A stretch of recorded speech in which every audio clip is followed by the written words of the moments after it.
Olá, pessoal, aluno executivo, o podcast da EPGE, a Escola de Pós-Graduação em Economia da Fundação Getúlio Vargas, aqui no Rio de Janeiro, há 24 anos formando executivos. Já foram mais de 550 dissertações defendidas, hoje temos em torno de 130 alunos matriculados. O podcast é uma iniciativa de trazer aqui os nossos ex-alunos, eles dividem um pouco do sucesso da experiência executiva que eles tiveram depois de fazer o curso.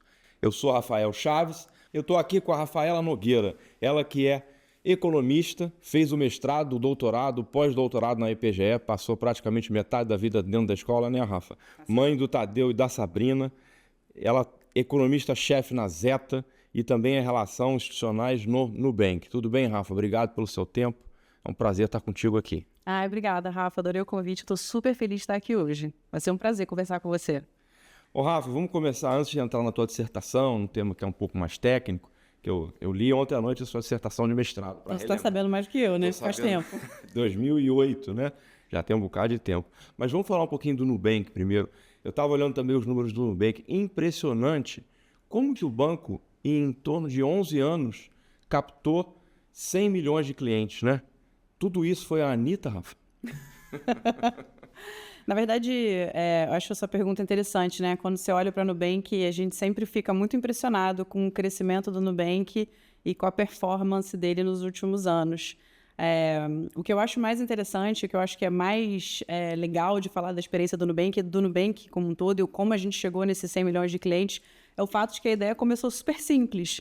Então, o Davi, a Cris e o Ed, quando eles começaram com o Nubank, eles começaram com o fato de que vamos olhar para o cliente, vamos fazer o que é melhor para o cliente. E nesses últimos 11 anos, eu estou no Nubank há quase 5, tudo que eu experimentei foi exatamente nesse sentido. Então, a gente sempre quer resolver um problema.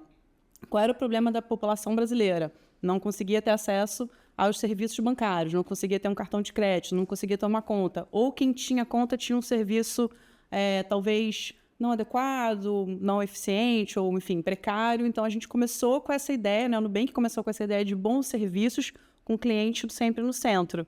E, a partir daí, a gente foi crescendo e foi cada vez mais botando produtos que trouxessem, que resolvessem problemas para os clientes. E aí, a gente virou esse mega sucesso super articulado com Anitta, Emicida e vários outros parceiros. Esse crescimento, então, eu imagino que ele não foi linear, né? 10 milhões de clientes a cada ano para chegar em 100 milhões depois de 10 anos. Deve ter sido algo não linear, né? Não foi linear. Se você olha as curvas de crescimento, ela começa quase que horizontal, bem flat, na verdade, depois tem um crescimento quase que exponencial. Então, nos últimos anos, a gente realmente conseguiu crescer muito, né? A empresa como um todo cresceu muito, muito eficiente, mas a gente é super slim, super eficiente. Mas a quantidade de clientes veio realmente nos últimos anos de uma forma cachapante e a gente teve expansão também, né? Então, são 100 milhões de clientes no mundo. No Brasil, são mais de 92 milhões. Então, a gente também tem Colômbia, atua na Colômbia e atua no México, com crescimentos impressionantes. Assim, a gente está conseguindo atuar nesses países de uma forma muito mais rápida do que a gente atuou no Brasil. Já tinha experiência, né? Os dados corroboram um pouco a sua explicação, né? Começou prestando serviço, com olhar no cliente, entendendo a necessidade, um pouco no boca a boca, né? Acho que um pouco a história do mestrado aqui da Fundação foi assim também. A gente entregou um bom serviço e aos poucos o produto vai ficando conhecido, as pessoas ficam sabendo e acaba crescendo. É impressionante. Já na tua dissertação de mestrado, os dados não corroboraram muito o que a gente estava procurando, né? Só para explicar aqui para o nosso público, taxa de juros, o Banco Central, quando aumenta a taxa de juros, ele tende a retrair a atividade econômica. E a gente vai para os dados para medir isso, né? Qual que é a potência da política monetária, quando aumenta 1 ponto percentual na taxa Selic, o quanto que retrai a atividade econômica. Não porque o Banco Central é malvado e queira retrair a atividade econômica, mas tem um problema associado que chama-se inflação. Quando a economia cresce muito rapidamente, sem a capacidade de oferta, não consegue acompanhar o crescimento da demanda, os preços acabam subindo e a inflação, a gente sabe que é uma tragédia, não é bom. E a Rafa, ela fez uma dissertação de mestrado onde ela investigava isso, né, Rafa? O efeito de política monetária e como que ele correlacionava com o hiato, com o produto. Você lembra o que você encontrou de resultado? Não. Não lembra? Poxa, Rafa. Você encontrou o seguinte, positivamente correlacionado, que é estranho. O Banco Central subindo a taxa de juros, a atividade econômica subindo junto, né? E não retraindo. E isso é uma coisa curiosa de Brasil, não é um resultado só seu, não foi só a sua dissertação de mestrado, foram vários artigos corroboram essa dificuldade de encontrar a correlação negativa entre taxa de juros e produto, né? Por que será que o Brasil é diferente? Assim, você como economista-chefe tem que fazer uma análise macro, né? Por que será que aqui no Brasil acontece isso? O Banco Central às vezes sobe a taxa de juros e você não tem retração de atividade econômica e é difícil combater a inflação, você não tem um efeito de curto prazo na inflação e às vezes até de médio prazo. Não, essa é uma pergunta super boa. Vou ter que fazer o disclaimer clássico, né, de que essa foi minha dissertação de mestrado, mas no doutorado eu acabei migrando para uma outra área. Então, hoje em dia, eu me considero uma economista muito diferente, né? Eu não sou uma economista macro que analisa macroeconomia. Mas tenho que ler os jornais e tenho que entender um pouco sobre isso. Meu palpite aqui, mas eu vou abrir para todos os macroeconomistas desse país, né, que realmente sabem sobre o assunto falarem sobre isso, é o fato de que você tem sempre uma conjuntura, né? Então, você olha, o Brasil ele não está isolado do resto do mundo. Então, você olha o que está acontecendo nos Estados Unidos agora.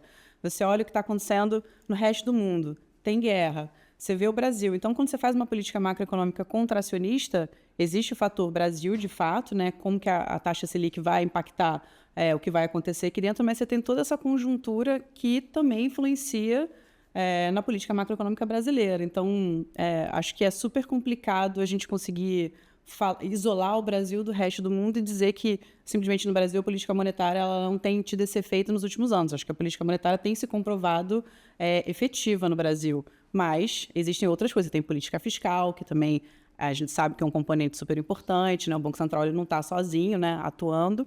E você tem o que acontece em todo mundo e você tem o que acontece na América Latina também.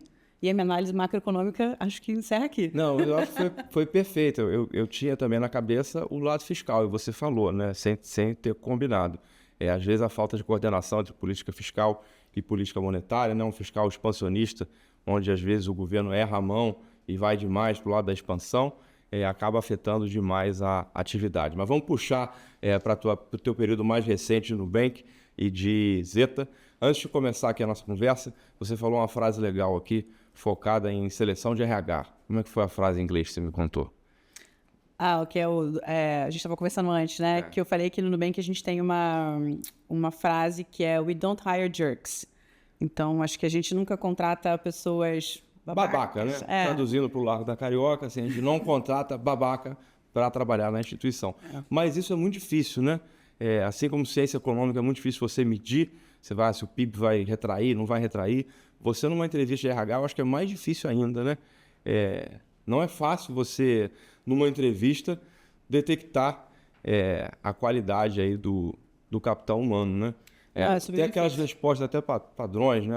Qual o seu defeito? Eu sou muito perfeccionista, eu trabalho demais, eu não dedico muito à vida pessoal. Umas frases meio prontas, né? Como é que é? Você tem um time grande? A gente tem um time no Nubank de relações institucionais de umas 10 pessoas, mais ou menos. É um time grande, mas a gente mexe com muitos temas. Então, acho que, na verdade, não é nem que ele seja grande, ele é o tamanho que a gente precisa, né? O Nubank cresceu muito hoje em dia, como a gente estava falando anteriormente. O processo de RH, ele é um processo, eu particularmente acho ele super difícil. Porque está todo mundo tentando dar o seu melhor ali, né? Sim. Tentando dar a melhor sinalização possível e, enfim, passando uma tinta ali, né? E você se envolve diretamente na contratação do seu time? Eu me envolvo, acho que todo mundo sempre se envolve. Quando eu fui contratada no Nubank, por exemplo, há quase 5 anos atrás, o time inteiro me entrevistou, dos mais júniors aos mais sêniors. Então, a gente era um processo até muito demorado. Hoje em dia, eu acho que ele já é bem mais eficiente, já é mais curto, mas, em geral, todo mundo se envolve nas contratações de todo mundo, com algumas variações. Eu, especificamente, acho um processo super difícil, porque você tem essas perguntas padrão, né? No sentido de, conte a sua derrota, conte alguma vitória. É super difícil e a gente tem a questão também, o currículo da pessoa, onde que estudou, onde que não estudou, tudo isso vai, acho que, ajudando. Mas, de fato, a gente faz uma coisa que eu gosto muito, que são os cases, né? A gente dá case para todo mundo tem que passar por case, independentemente de qual nível que você é, e tem que apresentar um case para a gente. Essa parte é uma parte legal, assim, também de você entender como que a pessoa lidou com uma certa dificuldade, como que lidou com um tema que não entende, como que lida com a pressão. Não que a gente faça, acho que aquela pressão tradicional de mercado financeiro, né? Não é a nossa vibe. É um ambiente muito mais colaborativo, mas ainda assim você tem um momento ali que você, por que que é isso, por que que é aquilo, você está sendo interrogado ali, né, questionado. Então, acho que é um lugar onde a gente vai meio que descobrindo, assim, quem é quem. Mas Interrogado é ótimo. E com o babacômetro ligado. Assim. com o babacômetro ligado, sempre ali tentando, né, não ter nada. Muito bom. E o time tem diversidade, o time do Nubank? Tem É uma diversidade. pauta importante para vocês, assim, ter diversidade, sinalizar que tem diversidade de gênero, diversidade de raça. Não, é muito importante para a gente, assim, tanto no Nubank quanto na Zeta, assim, só um breve parênteses, né, que a Zeta é uma associação de empresas de tecnologia que o Nubank e o Mercado Pago fundaram, e hoje em dia é uma associação que tem quase 30 associadas, e tanto no Nubank quanto na Zeta, a gente preza muito por diversidade. Então, se você for a qualquer evento da Zeta, você vai ver sempre um painel diverso. Se você estiver andando pelos corredores do Nubank, a gente já ouviu isso, assim, eu nunca vi de outras pessoas irem lá e falar, nossa, eu nunca vi um ambiente tão diverso, assim. E o Nubank, ele é, de fato, muito diverso, e acho que a Zeta tende a ter um pouco desse ritmo também, que também tem no Nubank. A gente aprendeu muito nos últimos anos como ter diversidade no ambiente, e é um processo de aprendizado contínuo e na verdade, um processo constante, né? Porque você insere as pessoas, elas têm que se sentir ambientadas, elas têm que ter as condições para poderem performar no seu melhor. Então, isso é um super valor para a gente e é super importante. O nosso time é bem diverso. Voltando um pouquinho na fase da contratação. Quando você vai contratar, se você coloca alguns parâmetros, eu quero uma pessoa da raça X, do credo Y, do gênero tal. Você começa a restringir. Você acha que pode ter um trade-off entre escolher o melhor profissional disponível quando você coloca muitos critérios para ter atendimento a uma diversidade assim, pré-estabelecida? Ou não? Você acha que isso no Brasil você consegue contratar bons profissionais mesmo quando você restringe para algumas características? Qual que é a sua opinião? Então, hoje em dia, eu não acho que existe esse trade-off. Eu acho que isso é uma fala muito antiga e desatualizada. Assim. É super possível você ter as melhores pessoas de todos os estilos. Eu sei que vai parecer muito piegas, mas assim, basta querer. Eu acho que você tem que treinar o seu olhar para sair da obviedade. Então, isso pode significar você sair da top 10 universidade, da top 5 universidade, você mudar um pouco o perfil. Mas você mudar o perfil significa que você vai ter pessoas diferentes, trazendo visões diferentes para essa equipe. E como a gente estava conversando antes, até a gente começar, né? Eu acho que essas pessoas que vêm de backgrounds diferentes, elas agregam de diversas formas. A gente acha que está muito acostumado, né? E eu sempre fui essa pessoa acostumada justamente por ter feito o IPGE e sempre fiquei nesse ambiente de economia, graduação, mestrado, doutorado, sempre nesse lugar. Então, a gente está muito acostumado a achar que um profissional bom é aquele profissional que tem essa história e que veio do IPGE, por exemplo. Claro, eu acho que é uma grande sinalização a pessoa que conseguiu fazer o IPGE, né? É um grande sinal para o mercado que você passa. Mas acho que vai além disso, e talvez você tenha outras pessoas que não conseguiram ter acesso ao IPGE, mas que têm o gás, têm a vontade e que, enfim, conseguem, na verdade, superar vários outros, né? Vários IPGianos, mas, enfim, acho que tem um conjunto, assim, um bom profissional, ele é formado através de várias variáveis. É uma variável muito importante, a parte técnica, assim, eu sou muito grata ao que eu aprendi no IPGE e foi um diferencial na minha carreira? Eu sou, mas tem todo um outro lado meu de comportamento, de querer, de behavior, e de estar adequada à vaga também. Acho que é uma coisa, enfim, vou divagando aqui, né? Mas eu acho que tem uma coisa super importante também de você estar no lugar certo, vestindo a roupa certa. Então, às vezes, você tá na vaga certa para você faz muita diferença. A gente estava falando sobre macro, né? Quando eu acabei o mestrado, eu fui trabalhar no mercado financeiro, mas na área macro. Eu era péssima. Sim, eu não era boa. Mas é porque eu acho que não era um lugar que eu me sentia tão à vontade, ou era uma coisa que eu estava tão afim de fazer, ou era alguma coisa que eu gostasse tanto. Quando eu fui para o doutorado, e aí eu fui fazer uma outra área, né? Acho que era uma área que tinha muito mais a ver comigo. Economia da saúde eu achava uma coisa muito mais legal, eu me identificava muito mais com aquilo. Então, acho que você também está no lugar certo, vestindo a roupinha certa para você, faz muita diferença. Macro é muito difícil, né? Porque a gente tenta medir, não tem um ambiente controlado. Então, tem muita variável afetando tudo. Então, você quer saber para onde vai o PIB, para onde vai a inflação. Aí você tem câmbio, você tem política fiscal, você tem a crença do que o Banco Central vai fazer nos próximos trimestres. Então, é muita coisa acontecendo ao mesmo tempo e, às vezes, você olha para uma variável, mas a variável relevante talvez não seja aquela. Isso, né? não, você pensando em inflação. Desculpa, eu super te cortei, perdão. Não, pode ir, Rafa. Você que é aqui a estrela, por favor. Não, mas não, é que nem você estava falando, a gente estava falando sobre macro, né? Que é uma coisa que hoje em dia eu sou super rasteira, mas você faz uma política, o Banco Central faz uma política contracionista, mas você tem, sei lá, uma guerra em algum lugar que vai que, sei lá, o preço agrícola de algum produto vai... Ou uma tragédia. Ou uma no tragédia, sul, exatamente. E aí dá inflação de alimentos. Da inflação de alimentos, assim, é uma coisa incontrolável e não vai ser a Selic aumentar que vai conseguir controlar isso. E aí você entra nesse modo, tipo, putz, mas teve a política monetária contracionista, como que o preço não reagiu? Sim, mas você está justamente num ambiente não controlado, assim, e quando você fala de política fiscal, que é fundamental, mas pelo menos a gente está falando do Brasil, então deveria ser, pelo menos um pouco mais coordenado, enfim, a gente sabe que não é, mas deveria ser, né? O problema é que você tem todas essas outras coisas que acontecem, essas externalidades, esses efeitos externos que acontecem que são incontroláveis, né? Os efeitos exógenos ali. E aí você migrou para a saúde, um outro ponto, acho que vale a pena pontuar, já tem muito cérebro que já pensou macroeconomia há muitas décadas, né? Embora seja muito difícil e ainda precise de muita pesquisa para avançar nessa área, eu acho que diferente na área de saúde, os economistas, os estatísticos, os tratamentos dos grandes dados, é uma área assim, que ainda tem muita coisa para ser feita, né? Então, acho que é uma área super legal, essa área eu tinha muito interesse. Da saúde. Eu gostava bastante, assim, na época do doutorado. Eu lembro que quando eu voltei para o doutorado, eu pensei, o que eu vou fazer, né? Porque eu já sabia que macro, apesar de ser... Porque macro é muito legal, porque é uma coisa do dia a dia. Você abre o jornal, é macro, né?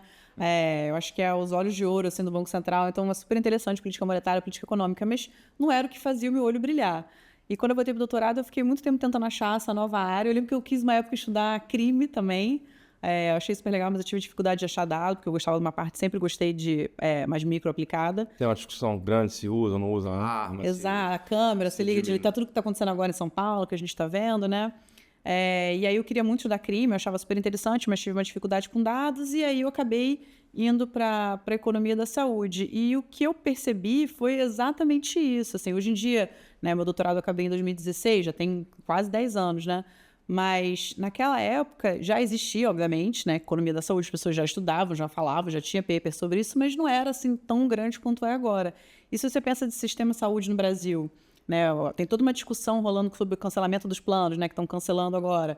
Tem toda uma discussão de qual é a melhor organização possível para o sistema de saúde brasileiro. Você tem o SUS, você tem as empresas privadas. Eu acho isso, assim, do caramba. Se eu não tivesse... Como eu falei, a gente no Nubank está sempre querendo resolver o problema. Eu acho que se eu não tivesse no Nubank, eu adoraria tentar resolver esse problema de saúde. Tentar resolver, quem sou eu? Mas eu acho super legal isso. Eu acho a economia da saúde, como os economistas podem ajudar nisso, super interessante.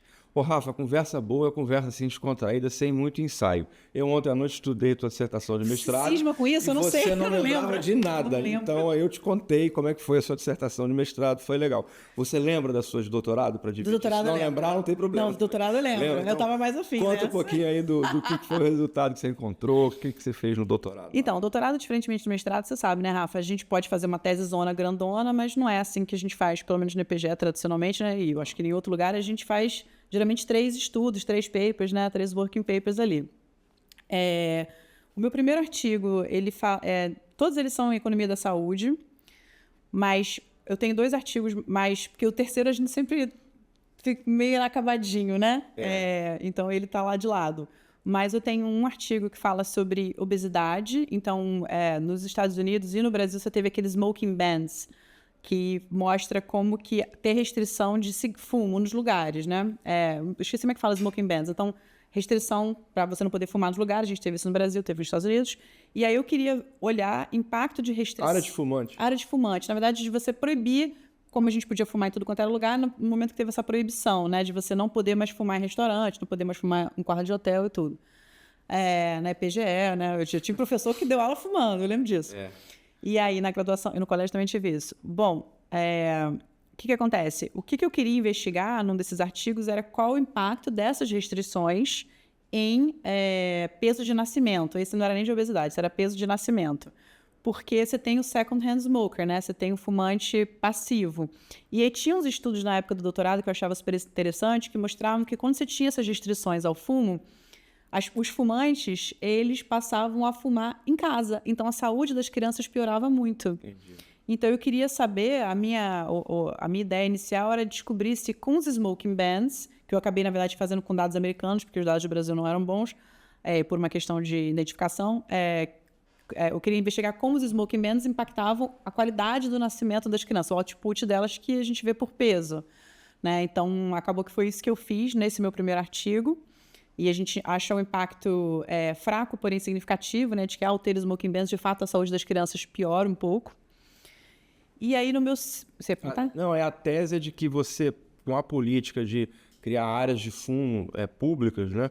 Que, na verdade... Você criar a proibição de fumo, na verdade, né? Então, as pessoas não conseguem... essas áreas são uma tragédia, né? Eu trabalhei numa empresa em Lausanne, na Suíça, e tinha um prédio, tinha uma sala de fumante, mas é um negócio horrível, porque você fecha a sala, parece que tem gelo seco, assim, de tanta gente fumando, né? Então, acaba que não é adequado para fumar. E aí as pessoas vão fumar mais em casa, né? Isso, pelo menos assim... E aí prejudica a família, sobra para a esposa e para as crianças. Exatamente. Ou se for cada mulher para o marido e para os filhos. Exato. E aí tem um impacto na saúde da primeira infância. Da primeira infância, porque tinha um paper super legal que eu lembro que ele era super inspirador para mim, que ele, na verdade, ele tirava sangue das crianças, saliva, né? Que foi a partir dali que eu tive a ideia. Encontrou esse impacto? Tem esse paper, que é muito melhor do que o meu, porque ele, de fato, mede, né, o nível de nicotina nas crianças e vê que aumenta. Mas no meu estudo, a gente encontrou que tinha uma piora na qualidade do nascimento, né? As crianças nasciam com peso menor, né? De estados ou municípios. E esse foi o primeiro do doutorado? Esse foi o primeiro. Aí você ficou aliviado, você já veio do mestrado com um dado que você não deu, né? Corroborou. Exatamente. Eu falei, agora veio alguma coisa. Mas super interessante a pergunta. Não, né? Então eu gosto muito de economia da saúde, eu acho super interessante. O segundo artigo meu, ele foi sobre... Esse sim foi de obesidade infantil. Eu queria... Enfim, isso veio de uma história de família, mas eu queria entender como que, se pais divorciados, se isso tinha algum impacto em obesidade infantil. E aí, enfim, agora, depois de anos pensando por que eu inventei isso, eu achava que pais divorciados, você tem muita culpa, né? E aí, come. Não come, mas você acha que pode ficar mais permissivo com o filho também. Pode ter uma ansiedade na criança, mas você fica muito permissivo, né? Limite. Do tipo assim, não precisa de brócolis, come um Kit Kat. Come brigadeiro. Eu tô falando Kit Kat, que meu filho é viciado no Kit Kat. Aí eu, de fato, dou Kit Kat sempre pra ele, pode ser. Mas, então, acho que tem esse lugar. Uma coisa da culpa. Uma coisa, talvez, da culpa. Aí você pegou dados para isso? Peguei dados para isso também. Eu olhei também, de novo, os Estados Unidos, porque os Estados Unidos têm um fator que facilita muito, né? Que é o fato de que cada estado tem a sua legislação e as leis entram em épocas muito diferentes. E nos Estados Unidos também, você teve várias mudanças em relação a divórcio. Você tem... eu já não lembro mais, mas assim... Mas o resultado, você encontrou? Eu encontrei esse eu encontrei mais fraco, assim, eu acho que ou eu não encontrei resultado, ou eu encontrei muito pouco significativo, mas eu acho que, na verdade... Engorda só um pouquinho. Engordam de leve, assim, um ganho de massa, talvez, mas esse eu acho que eu não encontrei praticamente nada. Que legal, Rafa, sua pesquisa é uma voz, assim, em defesa das crianças. Em defesa das crianças. O pessoal monta política para combater o fumo, sobra para criança, se separa... Pai e mãe separa, sobra para as crianças. O pessoal falava que... está mostrando os resultados e defendendo. Pessoal falava que eu tinha lido muito Freakonomics, que a minha tese era Freakonomics, que tem uma pegada, né? Tem uma pegada Freakonomics, E o terceiro, que você falou que é só uma sementinha, que não chegou a elaborar? Então, o terceiro, na verdade, eu estava até aqui lembrando, né? Eu não fiz economia da saúde, porque quando eu estava no meio do doutorado, eu fui trabalhar no departamento do CPDE, na FGV Direito. Então, eu era economista do Centro de Direito da FGV. Enquanto eu estava lá, eles pediram para fazer eles estavam interessados em uns temas de política industrial, então entender os campeões nacionais, né, da época do Lula, e a gente foi, na verdade, pesquisar um pouco sobre isso, e o meu terceiro artigo acabou ficando essa publicação. Legal. Vamos voltar agora para o teu mundo aqui de Nubank, antes que a Amil ou a Unimed te contrate. Vamos voltar para o teu tempo aqui de executiva, né? Você é relação externa do Nubank, né? Faz External Affairs. Eu fiz isso na Petrobras também. É uma cadeira muito legal, né? Você interage com diferentes stakeholders, captura diferentes percepções. Você interage muito com o cliente final para pegar a percepção, assim... Cliente final PF ou PJ, você está falando? Não, porque você começou contando uma história assim. O Nubank tem realmente uma história de crescimento vertiginoso. Começou do 0 para 100 milhões de clientes. Isso. Né? E aí flat muito tempo, um olhar no cliente, e aí aos poucos foi crescendo e começou a ter um crescimento exponencial. Certamente, eu acredito nos mecanismos do mercado, né? O mercado não é bobo, não é à toa que muita gente migrou para o Nubank. Muita coisa vocês acertaram, né? E você disse... Você não tem conta ainda? Não, ainda não. Não falha isso. Vamos resolver isso. Vamos resolver. E você falou que isso muito com base no olhar no cliente, a qualidade do serviço, né? Hoje, na tua cadeira, você procura interagir, entender, ou com grandes pessoas jurídicas que tenham grandes contas, ou olhar Big Data de clientes de varejo para ver quem que está entrando, quem que está saindo do banco, para ter um controle assim da carteira. Porque crescer não, é difícil, mas mais difícil ainda é manter o sucesso, né?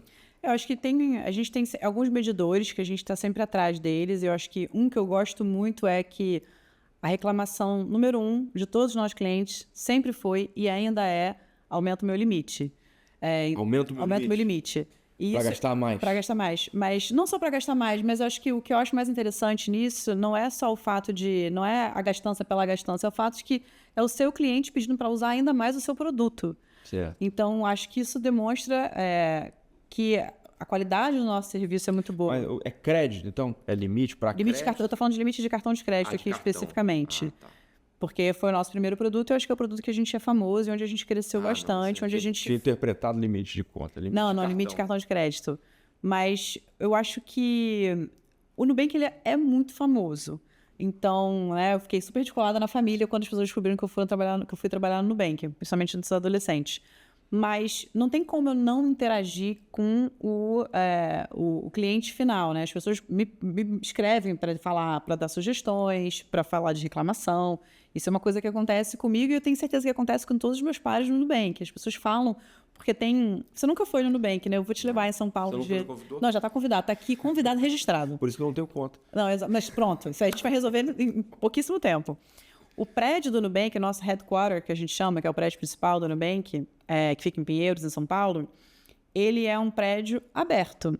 Então, lembra que o Nubank ele começou com essa grande ideia, né, de vamos ser transparentes. Aqui não tem asterisco, a gente é super transparente. Que é um prédio aberto, todo mundo pode entrar? Então, exatamente, todo mundo pode entrar, claro. Não tem crachá, não tem... A partir de um momento você vai ter crachá, porque você vai entrar na parte confidencial. Enfim, a gente está lá trabalhando sobre os temas, você tem, né, os computadores. Mas alguns andares você acessa sem crachá. Não, mas alguns andares. O primeiro andar você acessa sem crachá. A ideia do Nubank foi fazer esse lugar... A portaria vai sem crachá, né? Sem crachá. Não, mas você entra, tem um café, tem a famosíssima piscina de bolinhas. Tem uma interação. Tem uma interação ali, que você pode entrar no Nubank e você pode ver como é que é. Você tem uns painéis. Tem um time que te recebe, assim? Tem um time que te recebe, que você pode tirar uma dúvida. Então, é uma coisa para a comunidade, é uma coisa transparente. Lembra que no Nubank... O pessoal mais velho como eu, sei que não está tão adaptado com a inteligência artificial. Não, tem um ser humano para trocar uma ideia. Tem para todas as idades, tem para todos os tipos. A gente aceita super diversidade, tá lá. Você vai ser bem atendido. Tá bom. O café do Nubank é maravilhoso, inclusive. Você pode ir lá tomar um café, é ótimo. O almoço também. Os lanches também.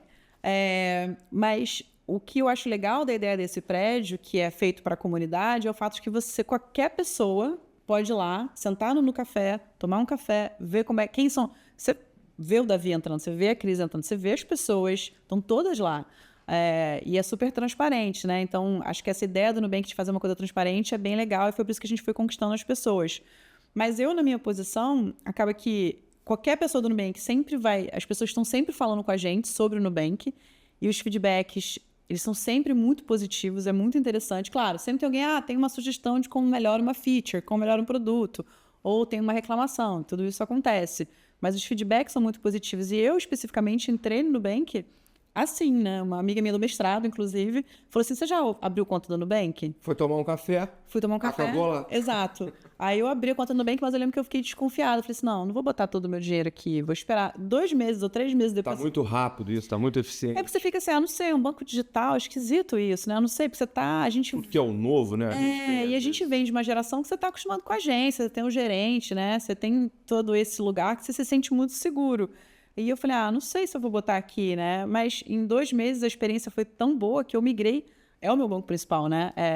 Migrei tudo que eu tinha para o Nubank, que eu acho a experiência super boa, o feature, enfim, o aplicativo é muito bom, tudo é super bom, e está sempre evoluindo. O aplicativo de 5 anos atrás, de fato, não é o mesmo aplicativo de hoje, ele é muito mais complexo, assim, tem muito mais coisa, né? Ainda nessa função aí de External Affairs, tem o cliente final e tem o regulador, né? Que controla, Banco Central. Você faz Beijo também para os reguladores. Beijo, queridos amigos. Você Queridos faz amigos. essa função também? Você teve no seminário agora, não teve lá, que foi em Brasília? Eu tive no seminário, na Conferência Anual do Banco Central, foi super legal. A Zeta, inclusive, foi uma das patrocinadoras, né, que deu apoio ao evento, né? A gente faz bastante essa interlocução, acho que o meu time ele é responsável justamente por defender os interesses do Nubank, né, com os agentes externos, e então a gente é responsável por essa interlocução, seja tanto com os reguladores, seja com executivo, congresso. Então o time de relações institucionais, ou o time de políticas públicas que a gente chama, ele é responsável justamente por essa via de mão dupla, né, que é uma conversa constante que você tem que Vai ter. muito a Brasília? Eu tenho ido cada vez mais a Brasília, assim, amanhã eu tô indo, inclusive, mas eu tenho ido cada vez mais a Brasília, né? Os nossos interlocutores principais, eles estão lá. Assim, é Banco Central ou tem outros órgãos também que você conversa? Não, tem outros órgãos, assim, a gente, assim como você tem o Banco Central, que é super importante para a gente, que ele é, de fato, o nosso regulador, você tem, a CVM está no Rio, né? Mas você tem o Executivo como um todo, você tem Congresso como um todo, todos eles tocam em pautas super relevante para a gente. Quando você vai para Brasília, você tem, por exemplo, o Ministério da Fazenda, ele é super importante, o Ministério do Trabalho é super importante, né? Porque se você olha, por exemplo, para temas como portabilidade, que é um tema super importante para a gente, né? Congresso, né? A ida ao Congresso. A ida ao Congresso é super relevante também. Então, a gente tem um time específico que cuida mais de Congresso, porque é ali onde está sendo feita a mudança. Você tem o Banco Central, que tem um papel super relevante, e não tem como não dizer, o Banco Central foi fundamental para esse crescimento do Nubank, não só do Nubank, como todas as outras instituições de pagamento, né? Para essa mudança no sistema financeiro, essa revolução que aconteceu nos últimos 11 anos.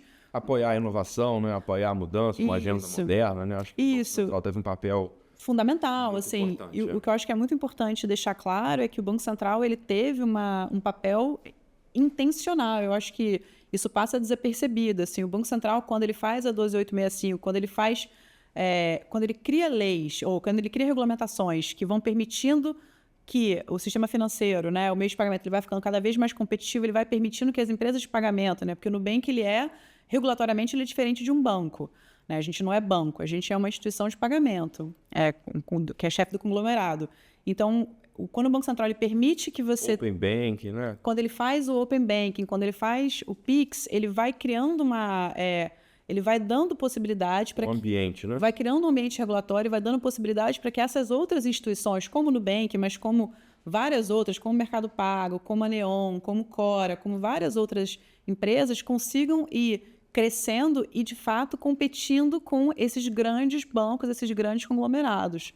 Porque você pensa em Nubank, você pensa em Cora, você pensa em Neon, você pensa em PicPay, todos eles são bichinhos diferentes que o Banco Central permitiu que crescessem e, de fato, pudessem competir. Então, o Banco Central tem diminuído as barreiras competitivas nos últimos 10 anos, 10, 11 anos.